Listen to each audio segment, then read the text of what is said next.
I can't think of anybody who knows more about the economic travails of sending our children to school than Lisa Graham Keegan, who is currently the president of Education Breakthrough Net. What is that? Network. It's a network of all the providers and advocates for school choice in the country. So these are people who either run or advocate for public charter schools, private schools, online schools, home schools, tutoring, anything that you choose rather than get assigned to because of where you live. And I don't even have a kid in school anymore, but I still got a scarf. National School Choice Week, over 40 states celebrating with 200 organizations all over the country, events all over the place, rallies, and just making the point that right now, school choice is the fastest growing sector of American education. In Arizona, actually, district enrollment is down. All of the growth in Arizona schools is on the choice side now. Far more students choosing that option than to simply go to the school that they get assigned. Well, what are we celebrating, though? Because can't we go now in Arizona to any school we want to? No, not yet. Waiting list in Arizona, top 30,000 kids, Pat, trying to get into public charter schools or private schools. The private school families just don't have the money to do it, and they're looking for scholarships. In the case of the public charter schools, Arizona pays $1,500 to $2,000 less per pupil. So those schools have a hard time growing. They have a hard time finding facilities. They don't get money the way that local school districts do. They raise a bond, and you and I pay for that on our local property tax. So Arizona's going to have to confront the fact that now that we've crossed over and we've got more growth and choice, maybe it's time to put money in kids' backpacks and let the schools manage it and let the best schools we have accelerate. Education Breakthrough Network, what is it that you're doing now nationally? What are you doing in Vermont? What are you doing in Florida? Well, what we're doing is gathering everybody who does this work. You know, school choice tends to be treated as something marginal. People want to think, well, we'll have a few public charter schools, or maybe there's a couple of private schools, but in the main, public education is district schools. Not true anymore. As we just went over in Arizona, it's going to surpass eventually, and we're on a growth trajectory to do so now. So what we want to do is gather together everybody who does this work, make it very clear that there are excellent options out there, and that people who want to start schools, like teachers, can talk to their colleagues. They can go online, find out who's in their neighborhood, who's doing this work, who's advocating for it, and might help them at the legislature, and just get together as a massive organization. It's about 10 million people who get up every morning to produce school choice or advocate for it. But up to now, up till National School Choice Week this year, we have not had one shared cause together, and as you know, that makes a big difference. Is there really a wave of really positive enthusiasm? Because you mentioned 40 out of the 50 states. Unbelievable. Are doing what? Are celebrating the way we are in Arizona. So in Arizona, we'll have at least a dozen events. We've already had several where schools have an event to sort of celebrate what they're doing for school choice, and that includes, again, the Catholic schools in Arizona, the homeschooling organizations, the online learning organizations in Arizona, the public charter schools, private school networks. So these groups are all coming together and saying, we believe families deserve a choice. That's happening in over 40 states. Chicago this morning, you've got 1,000 kids rallying on the mall. Some of them, they want new laws, they want new access. Happened in Oklahoma last night. There are town hall meetings going on. It's really important, Pat, that this becomes as mainstream as possible, because parents need to understand these choices are critical for you.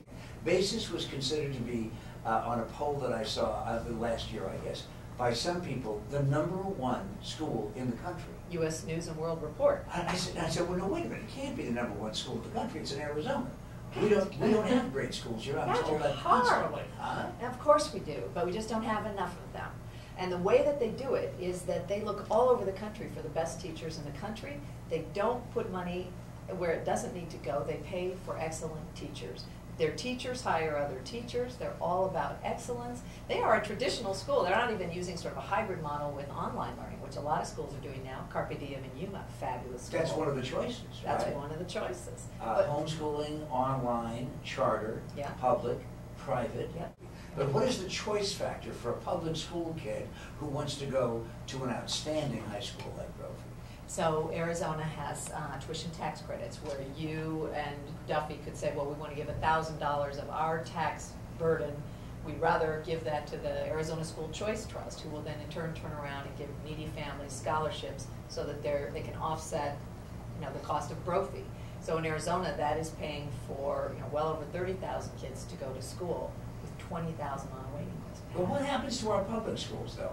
I mean, if everybody wants to go to Basis Charter School, which is a public school, right, but it's a different kind of a public school. The charter schools are different, and we'll explain that in just a couple of minutes because nobody understands it. If a kid lives in a public school district, what happens to that public school if half those students go to private schools and there's no funding from the state for that public school? Public education is our obligation. It's a sacred obligation, I think, that we as citizens have said we want to pay for our students to go to great schools. So if the state says we're going to take this money and put it in your backpack, and collectively all of us in Arizona want you to have a great school experience, that's public education. Where you send your children and where that money gets spent is up to you as a parent. So it doesn't matter. You could choose Brophy. That's public education funded through public policy. That's a private school funded, backed with a public policy.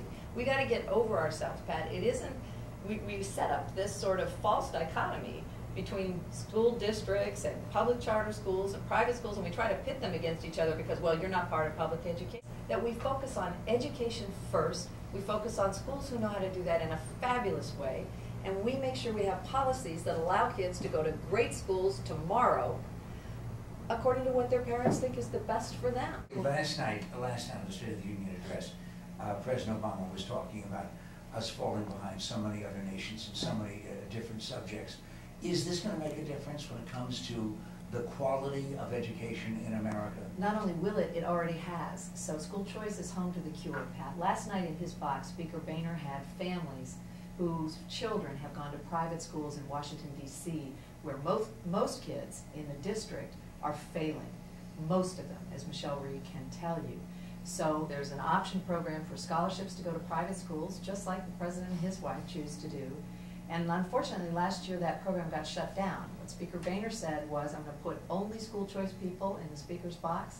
That's what he did. He put those families and their advocates there. They introduced a new bill to expand that scholarship program. Pat, when you've got a solution, we've got a cure, you've got penicillin, and you won't give it to kids because of tradition or because the teachers union says we don't like school choice or any other silly reason, and you sit around wringing your hands pretending like you don't know how to solve the problem, that's immoral. What don't they like about school choice, the critics? Well, first of all, it's not traditional, that's not the way we do it. So let's just give people the benefit of the doubt. They don't know how fabulous this opportunity is. For organizations like the teachers union, who make their money out of compulsory dues, out of centralized systems, they're going to lose a lot of money. And they are fighting it tooth and nail in places like New Jersey, where they just finally passed a scholarship act. So we have to come to grips with, look, this isn't a Republican or Democrat thing. There's organizations called Democrats for Education Reform. We've got civil rights organizations who are part of this coalition for school choice. It's about what works for kids regardless of where you're coming from. Can you tell me in 15 seconds what a charter school is and how it's different than a non-charter public school? A public charter school is a school that is public. It has to accept whatever kids want to come, but it is independently run. Usually started by teachers. The money goes directly to that charter school, not to the school district. Money sort of travels in the back of the student's backpack there. It goes right with them to the school. They don't have all this sort of central office planning, and they run their school the way they see fit. You're really good at everything except watching the clock. That was long past 15 I know it was. I'm sorry. And by the way, there's a website, and that's where they get all of the information. SchoolChoiceWeek.com or edbreakthrough.org, either one. Okay, Lisa Graham Keegan. She's in charge of it and also Yellow Scarf.